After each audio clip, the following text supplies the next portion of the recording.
Stell dir vor, du wachst eines Morgens auf und das Universum macht dir ein großes Geschenk. Es schenkt dir die Möglichkeit, dich voll zu entfalten. Und es zeigt dir, dass alles möglich ist. Wärst du bereit, es anzunehmen? Wärst du bereit, dem Universum zu vertrauen?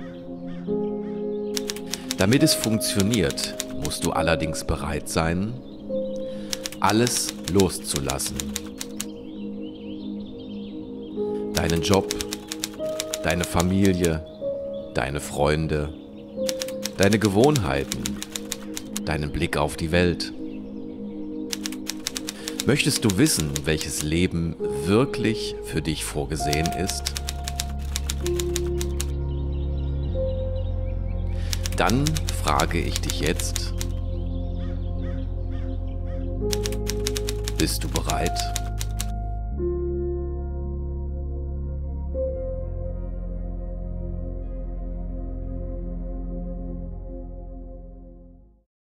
You can call me stupid, listen, you can call me sheep. You can say I'm lazy, you can say I'm weak. You think that using her will get to me, and if you're right then you're in trouble deep. 'Cause I won't break, no I know I won't wait. You're in trouble deep.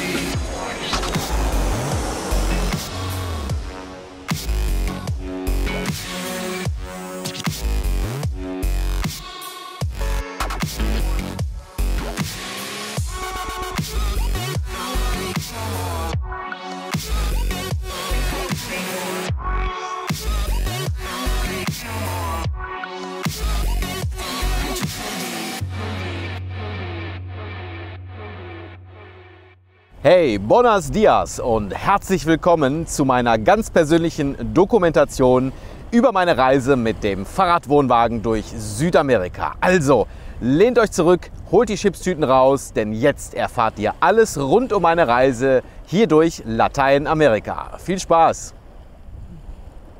But when it comes to her, you better keep it sealed. Don't you dare say a single word, or I will strike you where it feels. You think that using her will get to me, and if you're right then you're in trouble deep. 'Cause I won't break, no I know I won't wait. You're in trouble deep.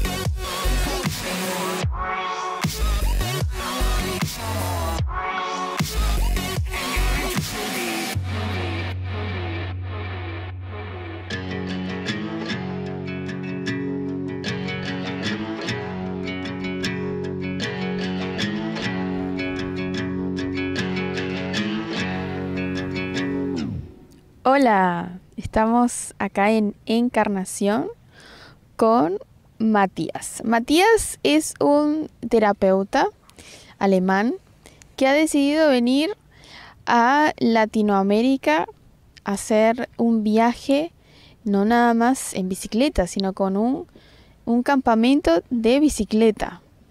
¿Sí? ¿Cómo estás, Matías? Muy bien, gracias. ¿Y tú? Bien. Bueno, cuéntanos un poco sobre tu viaje. ¿Por qué decidiste hacerlo? ¿Y por qué decidiste Latinoamérica como un punto para realizar tu viaje? Ja, warum habe ich gerade eine Reise durch Südamerika gemacht? Das ist eigentlich eine längere Geschichte. Also für die Zuschauer, die mich noch nicht kennen, ich bin schon mal mit einem anderen Fahrradwohnwagen 8 Monate durch Europa gereist. Und zwar begann meine Tour in Deutschland, da bin ich durch Holland, Belgien, Frankreich und Spanien gereist und hatte schon immer im Hinterkopf, dass ich mir auf jeden Fall gerne mal Paraguay angucken möchte, weil ich ja, mich mal so ein bisschen belesen habe, dass schon seit vielen, vielen Jahrzehnten immer mal wieder deutsche Menschen hierhin auswandern. Dass es dann so viele sind, wie ich jetzt festgestellt habe auf meiner Reise, wusste ich nicht, bin jetzt echt überrascht. Aber auf jeden Fall war ich erstmal mit meinem anderen Camper in Europa unterwegs und bin dann irgendwann mit meinem anderen Camper auf der Insel Ibiza gelandet. Und dann habe ich gedacht, okay, du wolltest doch sowieso mal ja, dir Paraguay angucken. Und dann habe ich mir überlegt, dann mache ich das, aber nicht einfach als normaler Tourist, sondern ich fliege einfach nach Südamerika, kaufe mir hier ein neues Fahrrad und baue mir hier einfach einen Fahrradwohnwagen und mache nochmal ein größeres Abenteuer. Und ja, fahre einfach dann von Uruguay nach Paraguay. Und das habe ich dann gemacht, ja, und habe mir dann in Uruguay einen neuen Bicycle Camper gebaut und bin dann von Uruguay dann nach Brasilien, nach Argentinien und nach Paraguay gefahren. Ja. Und ich hatte unglaublich viel Glück, dass ich vorher in Spanien auf der Insel Ibiza schon ja, eine Familie getroffen habe, wo der Familienvater hier aus Montevideo kommt ursprünglich. Und dem habe ich halt von meinem Vorhaben erzählt, so ganz nebenbei. Und er hat einfach gesagt, das ist ja Wahnsinn, ich habe ja noch Familie in Uruguay und die kann ich dann eben anrufen. Ich habe hier noch so einen Loco Alemann, ja, einen verrückten Deutschen und könnte den mal aufnehmen für 2 Monate. Der möchte sich einen Fahrradwohnwagen bauen und die haben sofort ja gesagt. Und ja, dann habe ich hier meine Reise gemacht.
Matías, ¿cuáles eran tus expectativas antes de iniciar el viaje?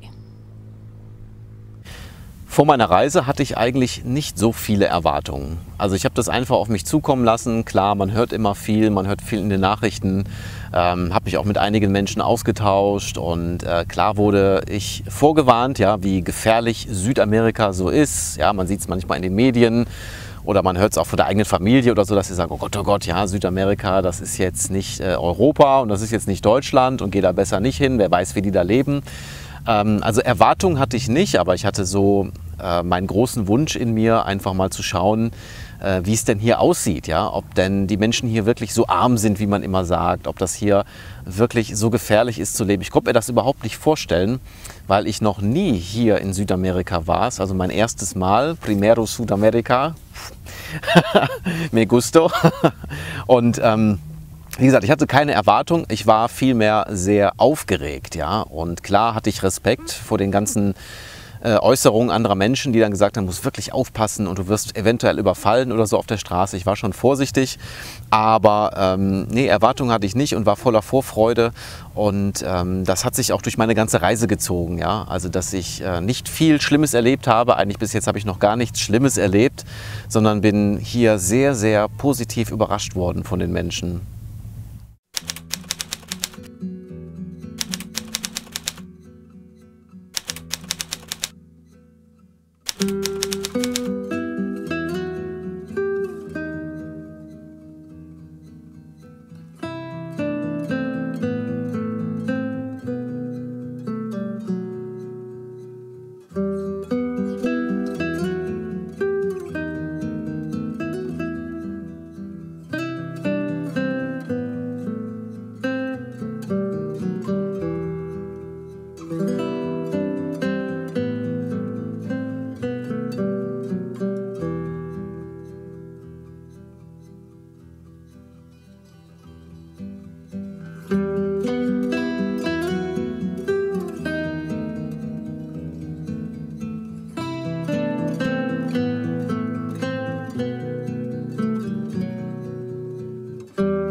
Bueno, Matías, seguimos con otra pregunta que estoy muy ansiosa por saber.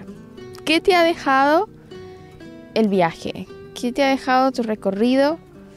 ¿Qué has aprendido del viaje? ¿Te ha dejado alguna enseñanza? Was ich gelernt habe während meiner Reise, das ist sehr unterschiedlich. Also ich habe natürlich, als ich in Europa unterwegs war, habe ich natürlich andere Sachen gelernt oder Perspektiven dazu gewonnen als jetzt hier in Südamerika. Ja, also da ich ja gerade mehr oder weniger eine Reportage mache hier über meine Reise durch Südamerika, möchte ich ein bisschen mehr hier über diese Reise sprechen. Und was habe ich gelernt? Also ich habe gelernt, dass man nicht immer auf andere Menschen hören sollte zunächst. Also dass man immer vorsichtig sein sollte, ganz klar. Aber ja, was habe ich gelernt? Dass die Menschen in Südamerika, zumindest in der Region, wo ich unterwegs war, sehr, sehr freundlich sind. Sie sind sehr, sehr ruhig. Also man sagt tranquilo, ja, sehr entspannt. Und das ist das Erste, was mir hier aufgefallen ist, dass die Menschen eine unglaublich große Ruhe mit sich bringen. Merke auch, dass hier viele Menschen schon mehr in Armut leben, ja, dass es hier nicht so viel Reichtum gibt und man nicht an jeder Ecke shoppen kann und nicht jeder shoppen kann und tun kann, was er möchte. Aber ich merke, umso weniger Geld die Menschen hier haben, umso entspannter, umso freundlicher sind auch die Menschen. Und auch als ich in Brasilien auf der Straße unterwegs war oder auch in Argentinien, wo ich ganz viel vorgewarnt bin, muss ich sagen, habe ich persönlich nur gute Erfahrungen gemacht. Und das ist etwas, was ich auf jeden Fall gelernt habe, immer entspannt zu bleiben und vor allen Dingen auch zu erkennen, dass wenn ein Problem auftritt, sei es jetzt mal ein platter Reifen, ja, dass ich nicht gleich immer ein Geschäft habe oder dass mal kein Supermarkt kommt oder so. Es gibt für jedes Problem gibt es immer eine Lösung. Also man darf nur nicht in Panik verfallen. Und das habe ich auch gelernt auf meiner Reise, dass man einfach, das möchte ich auch gerne an meine Klienten weitergeben, ja? Wenn ich mit meinen Klienten arbeite, dass ich denen einfach sage, bleibt mal ruhig, es gibt für immer eine Lösung. Also niemals in Panik verfallen, egal was auch passiert. Das habe ich aber noch mal so richtig hier gelernt, weil die Menschen so entspannt sind, ja? Dass ich dann auf der Straße unterwegs war und ihm sagt, komm, alles gut und wenn du mal einen Platten hast, wir helfen dir, wir nehmen dich auf oder du kannst auch mal 2 Tage hier bei uns schlafen, wenn es ganz viel regnet und da wird nicht viel diskutiert, die sind hier so unglaublich herzlich, die Menschen. Und ja, da konnte ich noch mal viel dazu lernen für mich und das möchte ich gerne weiter ins Leben raustragen. Diese Gelassenheit, ja, tranquilo, tranquilo.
Matías, siguiente pregunta.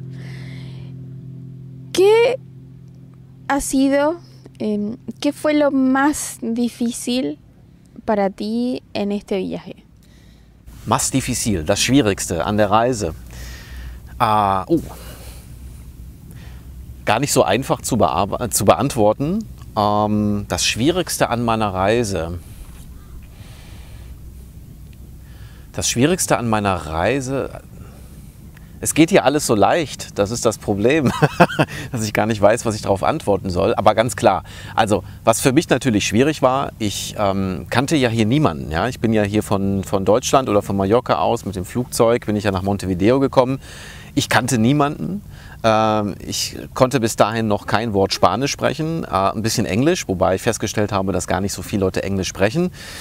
Die größte Herausforderung für mich mit diesem Projekt war natürlich, hierher zu kommen, mich mit völlig fremden Menschen zu umgeben, in einer völlig neuen Umgebung zu leben und vor allen Dingen auch die Sachen für meinen Bicycle Camper zu kaufen.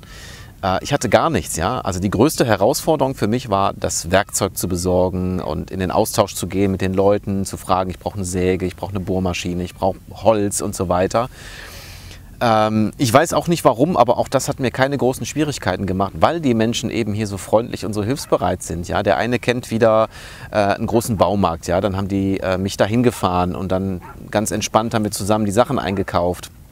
Und jemand anders kannte wieder jemanden, der eine Säge hat. Und dann konnte ich mir da die Tools von dem anderen konnte ich mir dann ausleihen. Und die waren auch so entspannt und niemand hat gesagt so, ja, aber gib mir Geld dafür oder so. Alles war gratis und umsonst und mach mal ganz entspannt. Und ich habe dadurch so viele Menschen kennengelernt und so wirklich schwierig war es nicht. Ich habe mir das deutlich schwieriger vorgestellt, aber es ist einfach toll hier.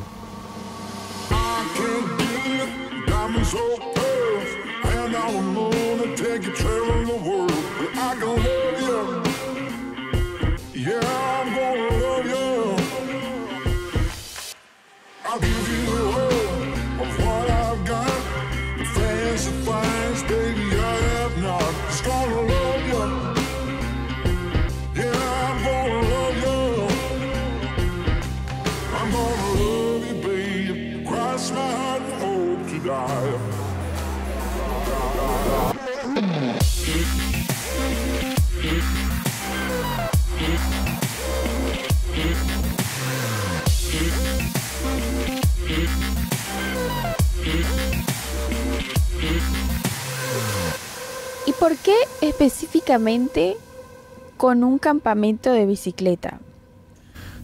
Loco Allemann. Warum mit einem Fahrradwohnwagen?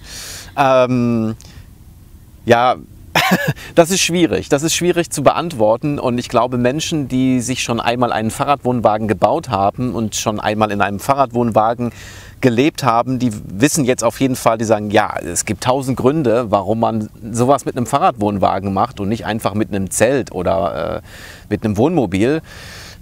Ich bin vor, weiß ich nicht, 2, 3 Jahren, glaube ich, bin ich durch Zufall im Internet auf Fahrradwohnwagen gestoßen, nämlich kurz vor meiner Europatour, die ich gemacht habe, und ich wollte einfach gucken, wie kann man denn kostengünstig verreisen, wie kann man aber trotzdem ein bisschen Luxus für sich mitnehmen, ja? Gerade wenn man viele Monate oder Jahre unterwegs ist, und da bin ich durch Zufall ja, bei YouTube darauf gestoßen, dass Leute sich einen Fahrradwohnwagen bauen, und ich fand das Projekt so cool und habe gesagt, das will ich auch mal ausprobieren, weil das halt immer in den Videos auch so toll aussah, wenn es regnet, ja, und du bist geschützt und du bist nicht so wie in so einem Zelt, ja, wo alles sofort nass wird, sondern du kannst den auch dämmen. Es ist ja viel wärmer als in einem Zelt. Du kannst Regale reinbauen, du kannst Sachen mitnehmen, du kannst eine Matratze reinlegen und ja, kannst den Fahrradwohnwagen einfach irgendwo abstellen, die Stützen runter machen und schon hast du dein Zuhause. Ja? Und wenn irgendjemand kommt und sagt, du störst mich, dann sagt man einfach, okay, ich bin in 1 Minute weg, Stützen hoch, Tür zu, Fahrrad ankoppeln und dann fährt man halt wieder weg. Und es ist einfach, ich kann es nur empfehlen, es ist einfach ein cooles Gefühl. Man muss es einfach mal gemacht haben, in einem Fahrradwohnwagen zu verreisen. Also in Europa war das wirklich, wirklich toll, hat ganz, ganz viel Spaß gemacht, weil man überall schlafen kann. Ja? Man kann an einem schönen See schlafen, wo es vielleicht für Autos verboten ist. Man kann mitten im Wald schlafen. Hier in Südamerika war es ein bisschen schwieriger, weil es gibt hier nicht so viele Wälder und es gibt hier leider keine Fahrradwege. Und da musste ich immer lange suchen, bis man mal einen Schlafplatz finden konnte, aber es hat trotzdem unglaublich viel Spaß gemacht und ja, man kommt in so viel Kontakt mit so vielen Menschen, weil sie es einfach cool finden und weil sie einfach interessiert sind. Und Leute, macht es einfach mal, vor allem hier in Südamerika. Baut euch mal Fahrradwohnwagen und probiert mal aus, schon echt, macht wahnsinnig viel Spaß. Sí, porque no sé si muchos conocen el campamento de bicicleta. Es como un pequeño carrito, como una pequeña casita que lo colocan en la parte de atrás de la bicicleta y lo empujan con la bicicleta, y ahí tienen como un colchoncito para dormir y pueden comer, cocinar o guardar sus cosas también. Tienen un panel solar para tener energía. Es bien interesante y lo construye ellos mismos. En este caso, Matías construyó su propio campamento en Uruguay. ¿Y qué piensas? ¿Qué te han dicho de acuerdo a tus comentarios? ¿Es seguro hacer este tipo de viajes en Südamerika? Für mich schon. Also ich kann jetzt nur für mich sprechen. Ich bin ja von Uruguay gestartet und bin dann durch Brasilien, ein Stückchen durch Argentinien und dann hier nach Paraguay gefahren. Das waren so 1100 Kilometer. Da kann ich nur sagen, mir ist gar nichts passiert, sondern eher im Gegenteil. Die Menschen waren sehr freundlich, sehr hilfsbereit. Ich hatte nicht mal eine Sekunde Angst. Ja, ich hatte eher große Sorge, weil vorher mich viele Menschen gewarnt haben, dass ja die Menschen hier so gefährlich sind. Und ich will das gar nicht schönreden. Ich kann mir vorstellen, dass auch hier krasse Sachen passieren können. Das kriegt man immer wieder mit, dass auch Deutsche hier überfallen werden in ihren Häusern. Ja, also ich möchte schon, wenn Leute hierher kommen und vielleicht ähnliche Dinge vorhaben, immer mit größter Vorsicht zu verreisen. Das tue ich auch. Aber ich kann nur sagen, mir ist nichts passiert. Ich habe mich sehr, sehr beschützt gefühlt. Und wenn man auf so einer Reise ist, man bekommt auch irgendwann ein gutes Gefühl dafür. Man reist mit dem Universum. Und da hat man das Gefühl, man ist beschützt. Und wenn ich irgendwo mich hingestellt habe, wo ich dachte, ich fühle mich hier einfach nicht wohl, dann bin ich ein Stückchen weiter gefahren und bin woanders hingefahren. Und da habe ich mich dann sicher gefühlt. Und es ist einfach nichts passiert. Und ich habe auch unterwegs natürlich arme Menschen gesehen. Und auch die haben mir zugewunken und fanden das Projekt, glaube ich, cool. Und ich hatte zu keiner Zeit das Gefühl, dass mich jetzt jemand ausrauben möchte. Und ich fühle mich hier in Südamerika sehr, sehr sicher.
Bueno, y esta pregunta viene de tus viewers.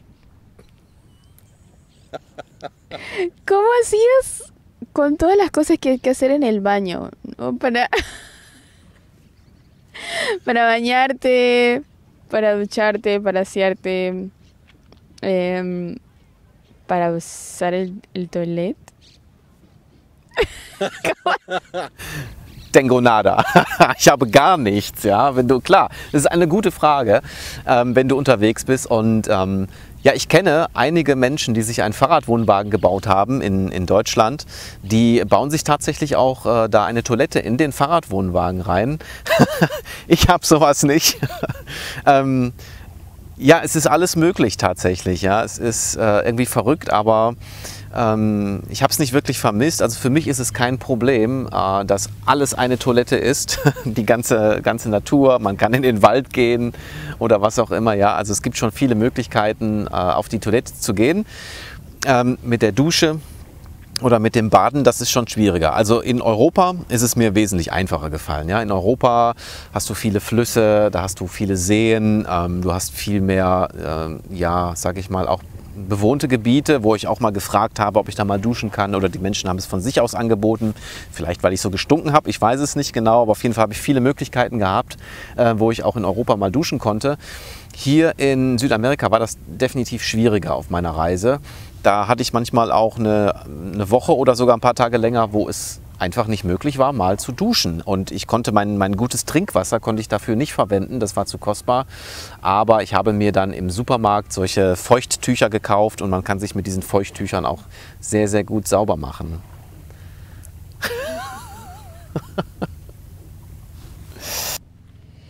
Bueno, y siguiendo un poco en la misma sintonía, ¿cómo es un día regular en tu viaje? ¿Cuál sería tu rutina, por así decirlo, día por día? ¿Qué hacías? ¿Cómo empezabas tu día? ¿Cómo terminaba? Mein regulärer Tag, ja, also die Tage sind schon ziemlich ähnlich gewesen vom Ablauf. Also normalerweise, je nachdem, wo ich übernachtet habe, ich stehe nicht zu spät auf. Also ich gucke schon, gerade wenn ich vielleicht bei einem Farmer auf einem Feld stehe oder so, wo vielleicht morgens früh schon der Farmer zum Arbeiten vorbeikommen könnte, stehe ich schon früh auf, weil ich nicht so gerne überrascht werden möchte, dass ich einfach schon mal wach bin, ja, wenn jemand vorbeikommt. Das heißt, ich bin vielleicht immer so zwischen 7 und 8 aufgestanden. Ja klar, dann habe ich was gefrühstückt, dann habe ich mir was zu essen gemacht und die Route weiter geplant, wo ich langfahren möchte. Habe dann so langsam alles zusammengepackt, habe noch meine Zähne geputzt, wenn ich die Möglichkeit hatte, habe ich mich noch etwas gewaschen. Habe ich alles zusammengepackt, die Stützen hochgemacht und habe meinen Fahrradwohnwagen angekoppelt und bin dann erstmal meine Tour gefahren. Meistens immer sind das so zwischen 4 und 6 Stunden, wo ich dann mit dem Fahrradwohnwagen einfach unterwegs war, on Tour war. Und ja, meistens geht noch viel Zeit bei drauf, einen geeigneten Schlafplatz zu finden. Das kann manchmal sehr schnell gehen, dass man vielleicht sagt, innerhalb von 10 Minuten, wow, da gefällt es mir, da stelle ich mich hin. Manchmal muss man aber auch eine Stunde suchen, bis man einen guten, perfekten Schlafplatz gefunden hat.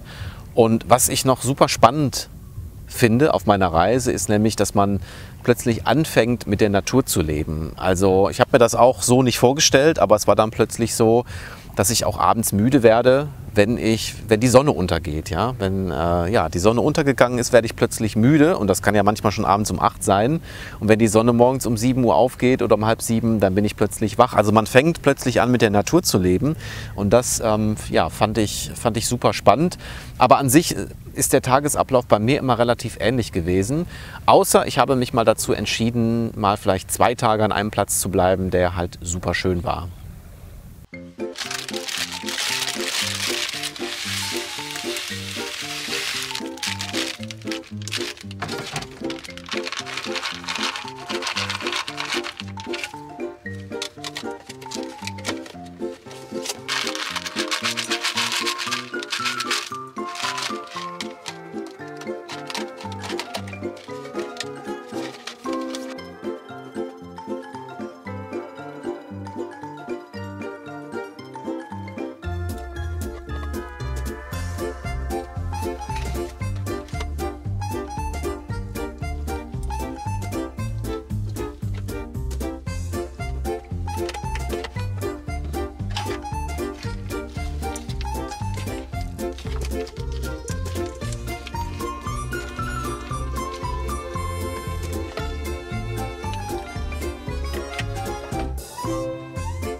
Bueno, como Matías nos estuvo contando, él hizo ese mismo viaje que está haciendo en Latinoamérica, hizo uno muy parecido en Europa. Entonces, Matías, te pregunto, ¿qué diferencias, si ves alguna diferencia, entre hacer un recorrido de este estilo en Europa y Latinoamérica? ¿Hay alguna diferencia? Si la hay, ¿cuál sería? Ja, auf jeden Fall. Große Unterschiede, más diferente. Das ist schwierig, jetzt alle Unterschiede jetzt in diesem Interview einfach mal aufzuzählen, aber einfach schon, also die Vegetation ist schon mal in Europa ganz anders als hier in Südamerika. Das Klima ist ganz anders, ja. Also aktuell, man glaubt es kaum, aber hier in Paraguay ist gerade Winter. Man sieht, wie wir hier sitzen, ja, die Sonne scheint und wir haben tatsächlich gerade mal eine relativ kalte Woche. Wir hatten die letzten beiden Nächte hier 7 Grad. Das war schon sehr kalt, aber es wird in einer Woche schon wieder 30 Grad warm. Also vom Klima her große Unterschiede. Südamerika ist sehr, sehr warm, ist unter Umständen auch sehr, sehr heiß, wo man vielleicht im Hochsommer gar nicht so eine Tour tagsüber machen kann. Und das europäische Wetter ist dann halt doch sehr durchwachsen und du hast halt alle Jahreszeiten. Ja? Du hast halt Frühjahr, du hast Sommer, du hast den Herbst und den Winter. Das ist hier in Südamerika nicht so ausgeprägt. Also das ist schon mal ein riesengroßer Unterschied. Die Strecke, die ich gefahren bin, von Uruguay bis nach Paraguay, da hatte ich Glück. Also da waren relativ wenig Berge, mehr nur Hügel. Aber als ich zum Beispiel in Europa unterwegs war, in Frankreich, in Spanien, ich hatte wirklich unglaublich viele Berge. Ja, es war sehr, sehr anstrengend und ich war froh, dass ich da ein E-Bike hatte, also ein elektronisches Fahrrad. Hier habe ich kein E-Bike und konnte trotzdem gut fahren. Das sind schon mal so die Unterschiede. Ja, andere große Unterschied ist einfach, dass Europa halt sehr, sehr stark bevölkert ist. Es gibt viele Menschen, es gibt viele Städte und demnach braucht man sich auch überhaupt gar keine Sorgen machen. Man bekommt überall was zu essen, man bekommt überall was zu trinken, man bekommt überall Ersatzteile. Ja? Man kann sehr sorgenfrei reisen, wenn man mit so einem Fahrradwohnwagen unterwegs ist. Hier in Südamerika sieht es anders aus. Hier muss man schon ein bisschen mehr vorplanen. Ja? Also gerade was so Ersatzteile angeht. Also die Qualität, muss ich sagen, von Fahrrädern und von Ersatzteilen ist, ich würde sagen, überwiegend in Europa besser. Und also man muss hier Qualitätsabstriche machen und man findet auch nicht alles. Also nicht jede Stadt hat irgendwo ein Fahrradgeschäft oder so. Aber ich muss sagen, der große Unterschied wieder zu Deutschland oder Europa, die Menschen sind hier kreativer. Ja, weil die einfach selber nicht so viele Möglichkeiten haben, manchmal was zu reparieren. Und dann können die ein bisschen tricksen und finden auf jeden Fall trotzdem einen Weg, ja, wenn dein Fahrrad vielleicht kaputt ist, ohne jetzt ein gekauftes Ersatzteil dein Fahrrad vielleicht doch reparieren zu können. Ja, das ist ein Unterschied und ein riesengroßer Unterschied sind die Menschen selbst. Ja, also den muss man, glaube ich, selber mal gemacht haben. Die Menschen sind ganz anders. Ja? Die Menschen sind hier, wie ich schon mal gesagt habe, viel entspannter. Sehr, sehr freundlich, sehr, sehr ruhig. Also viel Hektik erlebe ich nicht, außer vielleicht ein bisschen im Straßenverkehr. Aber wenn man jetzt gerade mal sehr Deutschland und Südamerika oder gerade mal Paraguay vergleicht, ja, mit den Menschen einen riesen Unterschied, Leute. Ihr glaubt nicht, wie entspannt hier die Menschen sind.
Hola, amigo.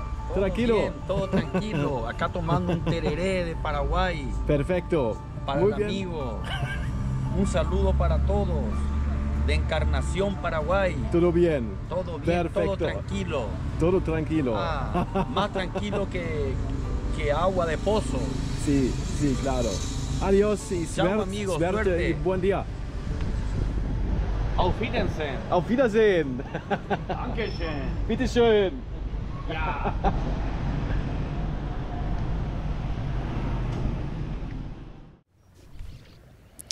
¿Y qué crees, Matías?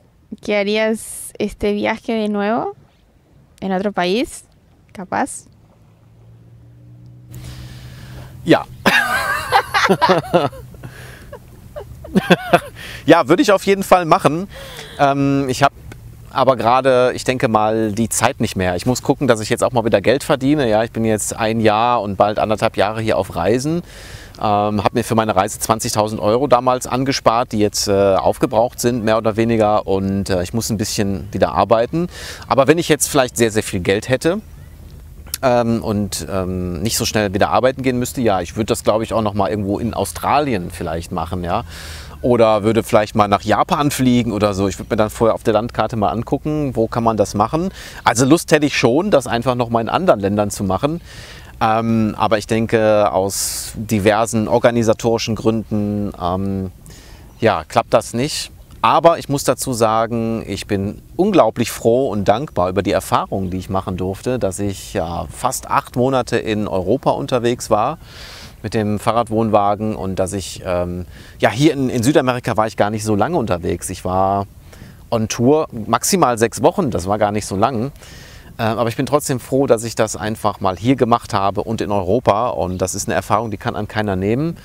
Und ja, ich möchte einfach auch gerne Menschen ermutigen, die vielleicht noch unsicher sind, vielleicht nicht unbedingt mit einem Fahrradwohnwagen, aber die gerne auch mal verreisen möchten, vielleicht noch ein bisschen unsicher sind, soll ich es tun oder so, macht's einfach, ja, macht's einfach.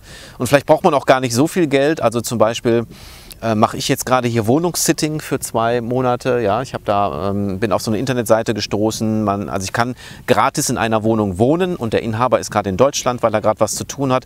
Also es gibt immer Möglichkeiten, auch mit wenig Geld zu verreisen und es macht unglaublich viel Spaß. Man lernt coole Menschen kennen und ja, es ist einfach eine tolle Sache und kann ich einfach nur empfehlen. Oder macht es mal mit dem Fahrradwohnwagen, das ist auf jeden Fall richtig gut.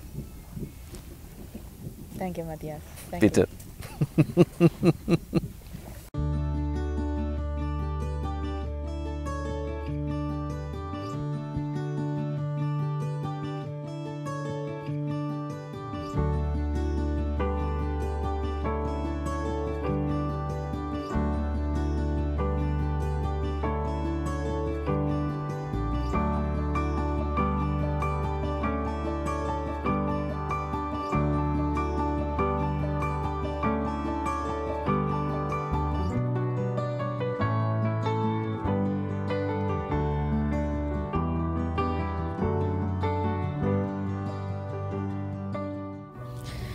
Bueno, Matías, de verdad que muchísimas gracias por toda tu información, por tu tiempo, por haber venido a estas tierras a visitarnos.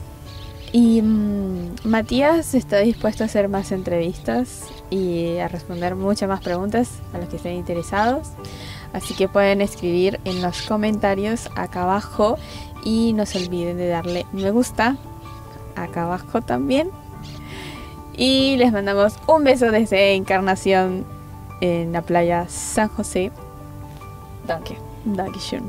Muchas gracias. Adiós, hasta luego. Tschüss. Tschüss.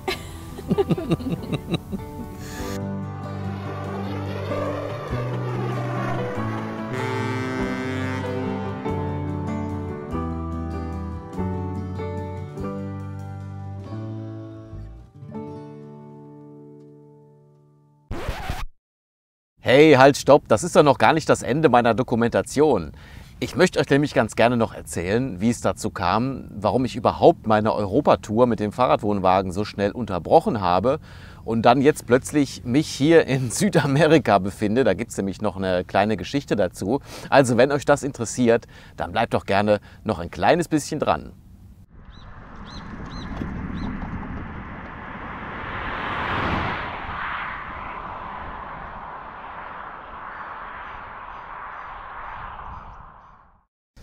Wie ihr ja bereits in der Dokumentation schon gehört habt, habe ich schon seit längerem mal vorgehabt, hier nach Südamerika zu reisen, beziehungsweise nach Paraguay zu reisen.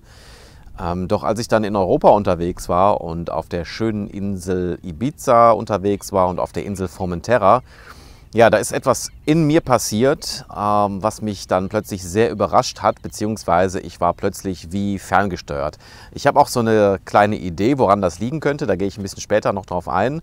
Aber auf jeden Fall kann ich mich noch sehr gut daran erinnern, dass ich mit meinem Fahrradwohnwagen ja, auf der Insel Formentera unterwegs war und habe dann schön ja, am Strand gestanden. Ich hatte einen ganz, ganz tollen Stellplatz und ja, dann war das plötzlich wie ferngesteuert, dass ich den Impuls in mir gespürt habe, dass ich jetzt irgendwie nach Südamerika muss. Ich kann das gar nicht richtig beschreiben. Das war wie ferngesteuert. Ich habe dann in meinem Fahrradwohnwagen gesessen und ich habe irgendwie gemerkt, es war wie so ein Lichtblitz, der mich durchzuckt hat, wie so ein Stromschlag, wo ich gedacht habe, jetzt oder nie. Ja? Und dann war ich schon gar nicht mehr Herr über meiner Sinne, mehr oder weniger. Habe dann mein Handy geschnappt und habe dann ja, wie ferngesteuert irgendwie alle Flugangebote durchgeschaut, wann ich denn wo wie nach Südamerika fliegen kann und habe irgendwie auch gespürt, so das bin ich gerade gar nicht selber, also im positiven Sinne, sondern irgendetwas steuert mich da.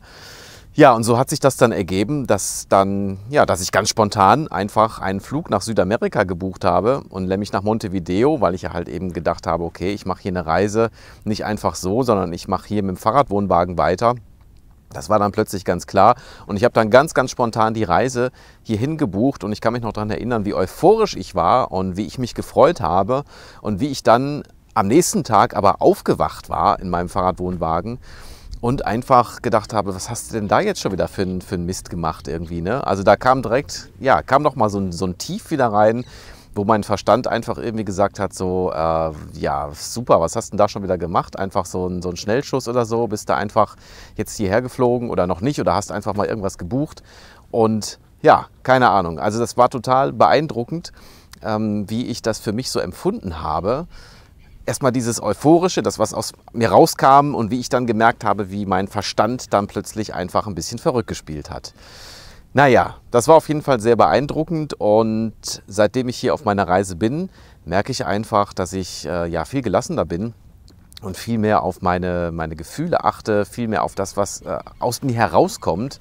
Und so war das auch mit meiner Reise und deswegen musste ich ganz schnell auch meine Europatour unterbrechen, weil das einfach ein Impuls war in mir, den ich gar nicht wirklich zurückhalten konnte. Und ich merke, und das könnte jetzt für euch, ihr lieben Zuschauer, auch ganz wichtig sein, ist, ich habe diese Impulse nie so stark verspürt, als ich noch in meiner Arbeitswelt war, ja, wo ich meine 30-Stunden-Woche hatte oder meine 40-Stunden-Woche, wo man immer dieses gleiche Muster lebt, ja, wo man einfach weiß, okay, ich muss jetzt hier das ganze Jahr arbeiten, habe 3 Wochen Urlaub.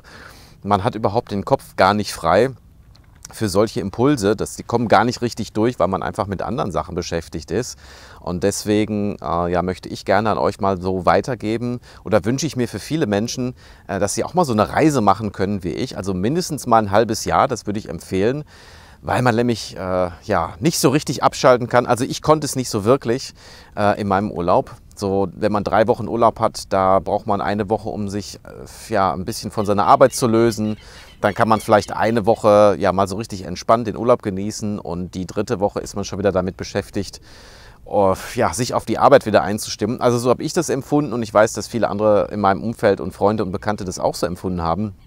Und ja, ich merke jetzt auf jeden Fall durch diese Reise, die ich hier mache im Moment, dass sich alles immer viel weiter entspannt und dass dann plötzlich ganz andere Sachen aus mir herauskommen, die da wahrscheinlich schon lange drin waren, aber nie die Chance hatten rauszukommen, ja? Wie eben diese Reise zu machen, wie nach Südamerika zu fliegen oder einfach mal den Impulsen zu folgen. Das kann man ja sonst nicht. Und ich persönlich wünsche das viel mehr Menschen, diese Erfahrung, weil ich für mich einfach nur sagen kann, das Gefühl, was ich jetzt habe, ist einfach, dass ich jetzt mein Leben lebe, was eigentlich schon immer für mich vorgesehen war. Ja? Also es ist total beeindruckend. Und ja, ich drücke euch mal die Daumen und wünsche es auch vielen, vielen anderen, dass ihr diese Erfahrung auch mal machen könnt, denn das ist einfach wunderbar.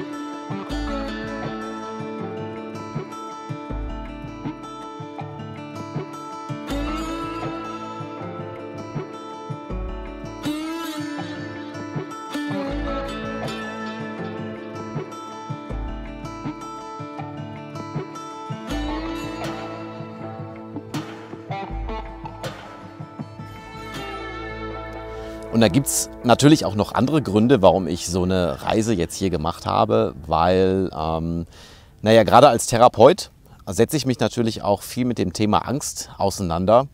Und ich persönlich habe ja meine Europatour gemacht, um einfach ja auch vielleicht noch mal ein Stückchen angstfreier zu sein oder vielleicht um einfach mal so ein paar Vorurteile, die man so hat über andere Kulturen, über andere Länder, vielleicht mal so ein bisschen auszumerzen oder einfach mal zu schauen, ja, lohnt es sich wirklich mit Ängsten loszureisen, ja, dass ganz viel passieren kann oder auch nicht.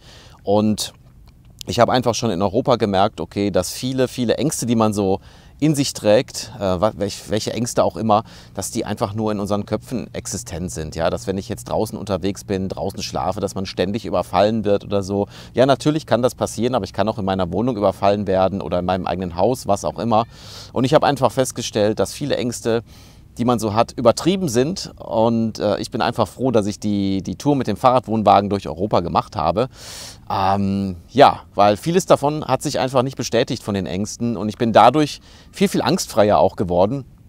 Und ja, der Grund, warum ich jetzt nochmal hier in Südamerika unterwegs bin, weil ich eben auch gehört habe, dass es nochmal viel gefährlicher sein soll, dass die Menschen hier nochmal gefährlicher sein sollen, dass das draußen schlafen nochmal gefährlicher ist. Und auch das hat sich für mich jetzt hier nicht bestätigt, sondern dass man als Reisender immer ja, sehr beschützt unterwegs ist, dass viele Menschen auch ein Auge auf einen werfen. Das finde ich immer sehr rührend. Ja? Also unterwegs lernt man ja viele Menschen kennen, die stecken einem da mal eine Telefonnummer zu oder sagen, ich wohne da und wenn irgendwas ist, dann kommst du vorbei.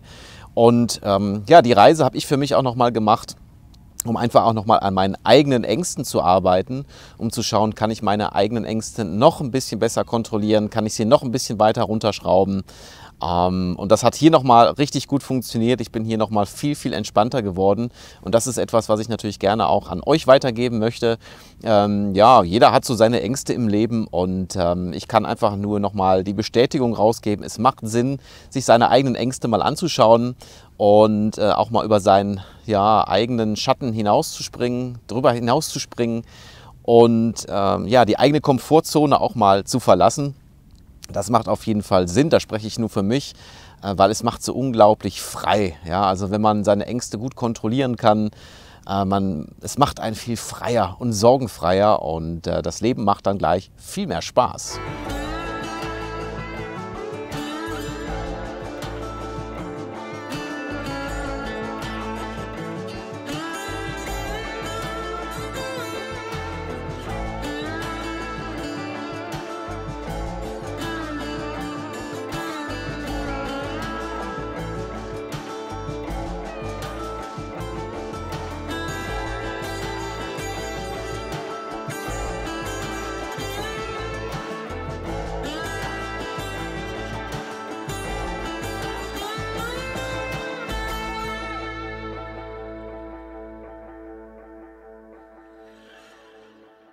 Und was mir auf meiner Reise ja auch noch sehr wichtig war, diejenigen, die jetzt meinen YouTube-Kanal regelmäßig verfolgt haben, die haben ja auch gesehen, dass ich meinen Fahrradwohnwagen, den ich hier in Südamerika gebaut habe, dass ich den durch ein Spendenprojekt realisiert habe. Das hatte verschiedene Gründe, warum ich das einfach mal auf diesem Wege ausprobiert habe. Ein wichtiger Grund für mich war einfach mal zu schauen, ja, wie viele Menschen sind überhaupt bereit zu spenden. Gibt es dafür überhaupt eine Plattform? Also möchten die Menschen überhaupt etwas spenden? Und was ich einfach festgestellt habe, ja, es gab sehr viele Menschen, die dafür gespendet haben. Daraus ist letztendlich auch mein Fahrradwohnwagen entstanden. Das ist echt ja, spitzenmäßig. Ich freue mich da immer noch wahnsinnig drüber. Aber ich wollte damit auch mal ein Zeichen setzen. Ich wollte damit ein Zeichen setzen und ja, den Zuschauern einfach mal vermitteln, dass man gemeinsam in der Gesellschaft auch mal Dinge bewerkstelligen kann. Ja? Das, was man alleine nicht schafft, kann man vielleicht mit anderen bewerkstelligen. Gut, bei mir war es jetzt nur das Projekt mit dem Fahrradwohnwagen. Das war jetzt ein relativ kleines Projekt. Ja, die Kosten hielten sich noch im Rahmen. Das war so zwischen 1.000 und 1.500 Euro. Aber ich habe einfach festgestellt, es funktioniert. Und wenn man das Ganze jetzt vielleicht noch so ein bisschen weiter denkt, ja, dass wenn solche kleinen Projekte in der Gemeinschaft funktionieren, können wir vielleicht auch mal im Großen Dinge gemeinsam realisieren. Ich bin einfach so ein Gemeinschaftsmensch. Ja? Ich bin jetzt nicht immer so ein Freund davon, dass man vielleicht sich immer nur auf die Politik verlässt und sagt, das müssen immer die da oben machen, sondern gerade jetzt in der heutigen Zeit sehe ich auch hier und da ploppen immer mal ein paar Problemchen auf in unserer Gesellschaft. Und ich glaube, die können wir nur angehen, wenn wir gemeinsam uns zusammentun und da ein bisschen was machen, vielleicht die Politik auch noch ein bisschen unterstützen damit. Und dass das mit meinem Fahrradwohnwagen so gut geklappt hat, das lässt auf jeden Fall hoffen. Denn wenn wir das schaffen, schaffen wir auch in der Zukunft, wenn wir wollen natürlich, auch noch ganz andere Projekte zusammen. Ja, und natürlich hat es auch noch einen Nebeneffekt gehabt, dass ich noch ein bisschen Geld sparen konnte, dass ich meine Reise hier ein bisschen sorgenfreier weiter fortführen konnte und einfach nochmal, wenn ich jetzt beide Daumen frei hätte, würde ich beide Daumen nach oben machen, aber ich muss mit der anderen Hand muss ich die Kamera halten. Also nochmal vielen, vielen Dank an alle, die dieses Spendenprojekt realisiert haben.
Oh hey, ihr seid ja immer noch dran. Hey, das ist doch wunderbar, dann kann ich ja jetzt auf diesem Wege mich nochmal von euch verabschieden. Ich schneide nämlich gerade hier noch die Dokumentation fertig, die ihr jetzt gerade euch angeschaut habt. Und vielen, vielen herzlichen Dank, dass ihr mein Video angeschaut habt, dass ihr so lange treue Zuschauer meiner Videos seid. Tausend, tausend Dank. Ich wünsche euch jetzt natürlich von hier aus Südamerika nur das Beste, viel Gesundheit, viel Leichtigkeit, viel Fröhlichkeit, viel Liebe und all das, was ihr euch noch so wünscht. Und eine Sache habe ich noch, eine Sache möchte ich noch loswerden. Und zwar finde ich das ja immer total beeindruckend, wenn man so unterwegs ist, wenn man eine Reise macht, wenn man sich viel in der Natur aufhält, abends mal so in die Sterne guckt und einfach sieht, wie perfekt einfach alles funktioniert, wie die Sterne wie so ein Räderwerk ineinander laufen und nicht zusammenstoßen, wie einfach die Natur wunderbar funktioniert, die vielen Tiere, wie es draußen riecht, dass wir so viel geschenkt bekommen von der Umwelt, von der Natur. Das finde ich persönlich schon immer wieder ein Wunder, wenn ich mir das so anschaue. Und da kommt einem ja manchmal schon die Frage auf, kann denn das alles nur durch einen Zufall entstanden sein? Meine persönliche Meinung dazu ist nein. Ich habe aber auch schon so meine ganz eigenen Erfahrungen damit gemacht. Aber ich glaube, darüber könnte ich noch mal eine ganz eigene Dokumentation drehen. Vielleicht mache ich das irgendwann mal. Aber das soll es jetzt für heute erstmal gewesen sein. Wie gesagt, ich wünsche euch alles Gute, eine gute Zeit. Und ja, tschüss, bis bald, sagt euer Therapeut on Tour.